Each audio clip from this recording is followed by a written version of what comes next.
नमस्कार मित्रांनो, आज आपण एक ऐतिहासिक दिवस साजरा करतोय आणि तो म्हणजे 1 ऑक्टोबर, महार रेजिमेंट स्थापना दिन. हा दिवस प्रत्येक भारतीयांसाठी आणि विशेषतः समतेवर विश्वास ठेवणाऱ्या प्रत्येकासाठी खूप महत्त्वाचा आहे. कारण या दिवसामुळे समाजातील वंचित घटकांना भारतीय सैन्यात आपले स्थान मिळाले. महार रेजिमेंटची स्थापना झाली ती डॉ. बाबासाहेब आंबेडकर यांच्या अथक प्रयत्नामुळे. ब्रिटिश काळात भारतीय समाजात प्रचंड प्रमाणात जातीभेद आणि अस्पृश्यतेची भिंत होती. सैन्यात भरती करतानाही हा अन्याय होत असे. महार समाजातील लोकांना सैन्यात येऊ दिलं जात नसे. त्यांना लढण्याचा, देशसेवा करण्याचा अधिकार नाही, अशी चुकीची आणि भेदभावपूर्ण मानसिकता होती. परंतु बाबासाहेबांनी हे मान्य केलं नाही. त्यांनी ब्रिटिश सरकारला ठामपणे सांगितलं की महार समाजाने इतिहासात कित्येक वेळा आपलं शौर्य सिद्ध केलं आहे. पानिपतच्या लढाईत, पेशवाई विरुद्धच्या लढाईमध्ये महार समाजाने जीवाची बाजी लावून शौर्य दाखवलं आहे. मग त्यांना सैन्यातून का वगळलं जातंय? बाबासाहेबांनी पुरावे मांडले, तर्क मांडले आणि समाजातील वंचितांना न्याय देण्याची मागणी केली.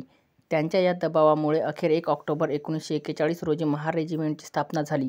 सुरुवातीला या रेजिमेंटमध्ये थोडेच सैनिक होते, पण पुढे या रेजिमेंटने आपलं वेगळं अस्तित्व निर्माण केलं. दुसऱ्या महायुद्धात महार रेजिमेंटने प्रचंड शौर्य दाखवलं. पाकिस्तानसोबतच्या युद्धात, कारगिल युद्धात आणि इतर अनेक मोहिमांमध्ये महार रेजिमेंटचे सैनिक देशाच्या सुरक्षेसाठी लढले. त्यांचं ब्रीदवाक्य आहे, यश हीच आमची परंपरा. आणि खरंच त्यांनी ती परंपरा जपली आहे. आज महार रेजिमेंट भारतीय सैन्याचा एक महत्त्वाचा भाग आहे. जेव्हा आपण सीमेवर उभ्या असलेल्या सैनिकांचा विचार करतो, तेव्हा त्यात महार रेजिमेंटची हजारो सैनिक देशरक्षणासाठी सज्ज असतात. या सगळ्यामागे डॉ. बाबासाहेब आंबेडकर यांचा विचार, त्यांची लढाऊ वृत्ती आणि समाजाला न्याय मिळवून देण्याची जिद्द आहे. जर त्यांनी तेव्हा आवाज उठवला नसता तर कदाचित महार समाजातील तरुणांना देशसेवेची संधी कधीच मिळाली नसती. म्हणूनच आपण म्हणू शकतो की महार रेजिमेंट ही फक्त एक लष्करी युनिट नाही, तर ती आहे समानतेची, स्वाभिमानाची आणि अधिकाराच्या लढ्याची प्रतीक.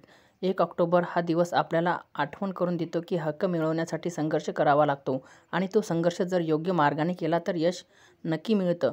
आज आपण सगळे मिळून या दिवशी बाबासाहेबांना वंदन करूया, महार रेजिमेंटच्या शूर सैनिकांना सलाम करूया. आपण ठामपणे सांगूया की हा दिवस आपल्यासाठी प्रेरणेचा आहे. जय भीम, जय भारत.